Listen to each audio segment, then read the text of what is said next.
Hello, this is the RPG Crawler, and welcome to another Indie Game Friday, where each week I take a look at a different independent computer role-playing game.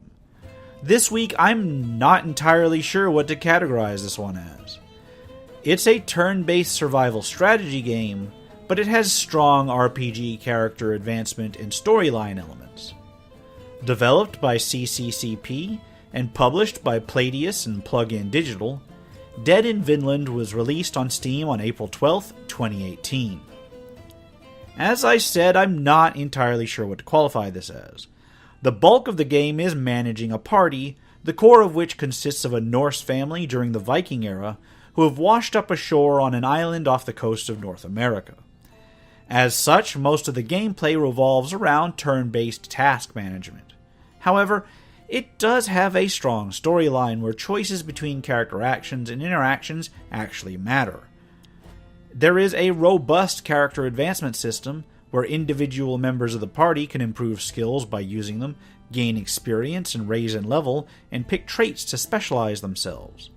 Items can be found and equipped, and a simplified tactical combat system is in place, giving it really all of the core elements of an RPG. The basic story starts with the family of Eirik escaping from their home at the last possible moment when it's attacked. Caught in a storm, they are blown far to the west, and end up shipwrecked on an unknown island. Some short explanation later, they discover a wooden shack and the remnants of its previous inhabitants, and have to therefore make their living in a hostile land. Facing threats from the weather, disease, local ruffians, and wildlife, the family of initially 4 members must build up their base, stockpile supplies, and gather allies as they encounter them. Gameplay consists of several main sections. The first is basic survival and task management. You start with 4 characters, but can recruit more as you discover them. During the day, there are 2 task turns, and several optional activities that do not take turns. The game is totally turn-based, so there's plenty of time to think through each turn before committing. During each turn, you can assign each character to a task by dragging them onto that particular task on the various camp screens. You can only assign 1 person to each task, and the number of tasks available increases as you improve the camp. For instance, building a logging camp opens up the logging task. Building a healer's tent opens up the healing task, as well as the patient task, and so forth. Once everyone's committed to a task, you can click End the Turn to go to the next turn, or at the end of the day to wrap up for the day. Many tasks don't take full turns. Managing the fire and the water, 2 of the primary survival elements of the game, are basically free, but for the resources that they consume. The fire has a certain percentage intensity and can be fed by adding wood to it. Doing things like purifying non-drinking water to potable water reduces the intensity of the fire, as does each turn during rain, or ending the day, and if the fire goes out it must be reignited using limited quantities of tinder.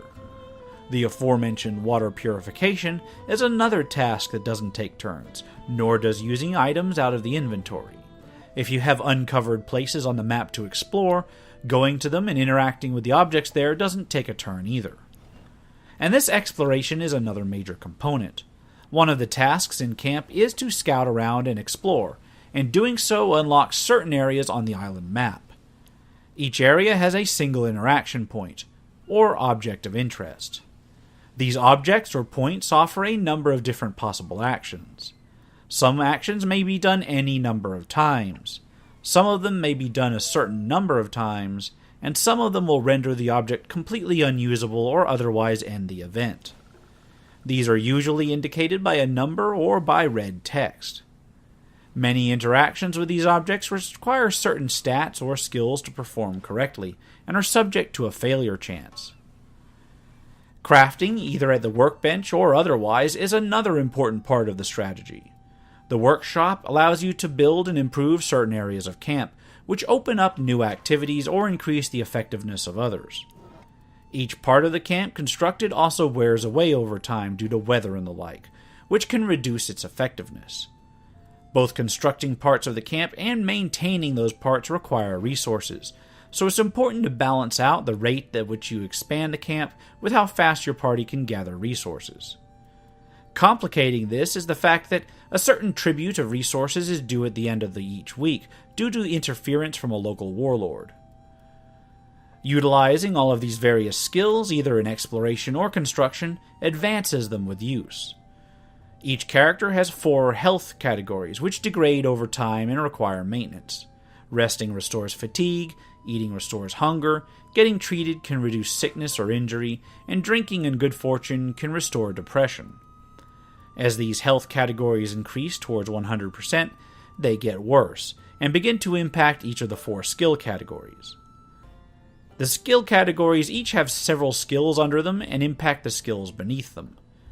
Physical skills, for instance, are modified by injury and fatigue, and include such things as strength and agility, while endurance skills are impacted by fatigue and sickness, and include such skills as scavenging and forestry. Each action takes 1 or 2 skills to use, and using them can increase the character's skill. So over time, someone who consistently does a task or does an exploration event that requires hunting will get better at hunting over time. Each time a skill up occurs, a bit of experience is gained, and when the character levels up, they get their choice of several traits.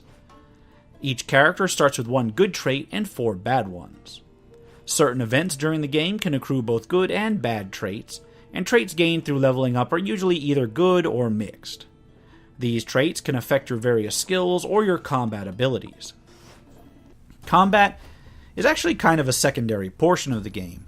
It's very vaguely reminiscent of Darkest Dungeon, at least at first. You can select 3 characters from your party to engage in combat, although if a certain character triggered it, they have to take part. Each character has a character type, health, action points, combat skills, and fight-related traits. Fight-related traits are similar to general skill traits, but affect combat instead. A character's health consists of 2 portions, a series of gray hearts that represent armor and general defense, and a series of red hearts that indicate actual health. Losing the gray hearts during a fight isn't so bad, but if a character starts taking red heart damage or vital damage, they begin to suffer increases to injury and may suffer injury traits that can worsen over time if left untreated. Finally, the fighting skills are a list of moves that can be used from certain positions in the fight, and cost a certain number of action points. During each character's turn, they get a certain number of action points to spend on these abilities. Each character can move between ranged and melee rows, or focus, which ends their turn and carries over some action points to the next one. Otherwise, they may simply select their skills until they're out of action points, although each individual skill requires them to be in a particular row to execute. During play, certain cutscenes or conversation options will be encountered, which can allow you to pick certain characters to answer questions, take actions, or otherwise engage with NPCs in their environment. Sometimes these take into account skills, and often, especially with intra-party conversations, they can affect a character's relationship with one another.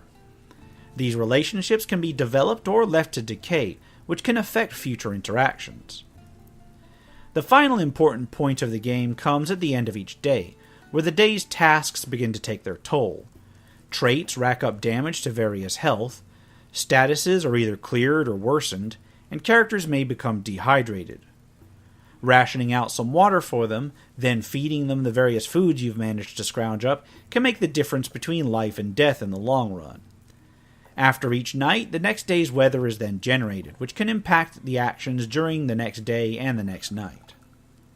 Overall, it feels more a strategy game than an RPG, despite having all of the elements of a role-playing game. However, I will not deny that I began to see the individual characters' personalities and recognize them in their motivations more than I would in a number of RPGs that I've played, even in a relatively short time that I've played it. The storyline seems relatively interesting, and to be honest, there's enough RPG there that you'd be hard-pressed to decide whether it's more simulation or more RPG. For people who like both, that might be a selling point. Of note is the art style, which is excellent, utilizing clear and identifiable hand-drawn art on really artfully done backgrounds, and the music, which is fairly pleasant and only a little bit repetitive during play. Honestly, it looks and feels very polished, and I have no complaints there. The user interface is easy enough to understand and straightforward even for how complex the day-to-day activities can get. I can say that there are some points of concern. The storyline itself seems a little bit deterministic.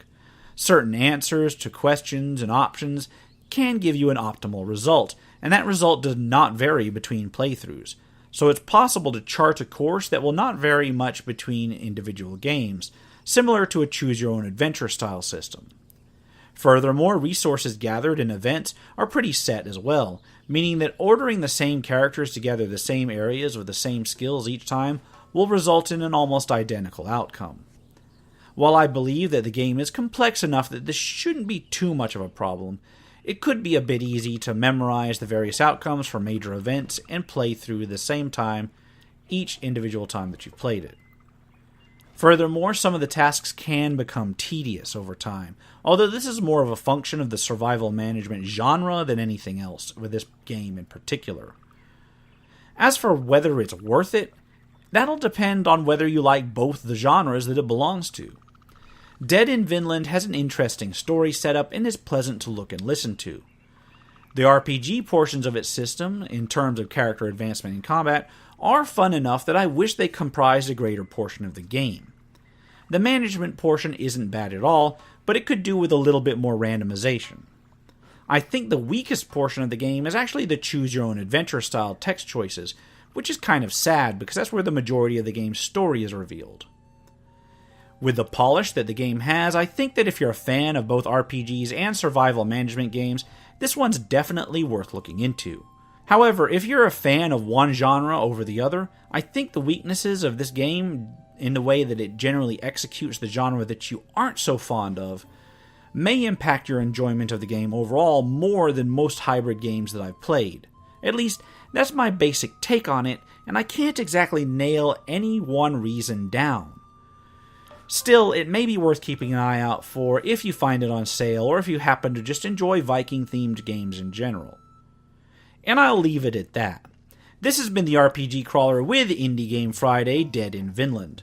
Link will be in the description below as always. If you like what you've seen, remember to leave a like, comment if you've got any feedback, and subscribe for more RPG content, both tabletop and computer. If you're feeling particularly generous, I do have a Patreon at patreon.com/rpgcrawler that goes to help supporting the channel and reviews like this. Until next time, take care and goodbye.